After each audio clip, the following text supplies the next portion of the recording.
Hello guys! Pangatlong client na naman ang asawa ko.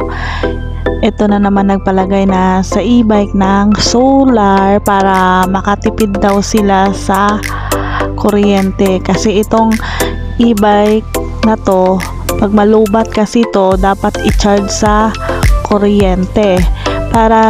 Pero yung may-ari nito, naisipan niyang lagyan ng solar para pag malubat at mainit naman yung panahon, ilagay niya lang sa mainit na lugar yung e-bike niya, magcha-charge na yan para makatipid naman sila.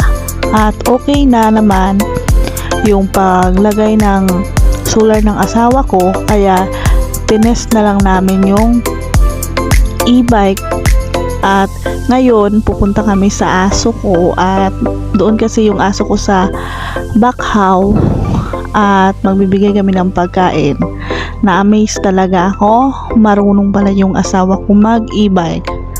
Gustong gusto talaga ng asawa kong bilhan ko siya ng e-bike, pero hindi talaga ako bumili ng e-bike sa kanya, baka kung saan saan siya pumunta.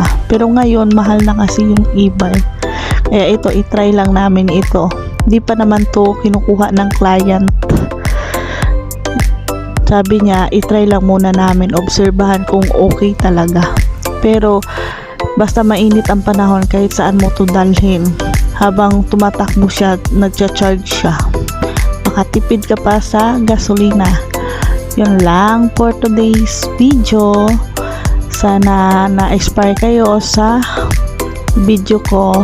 Please like and subscribe at comment.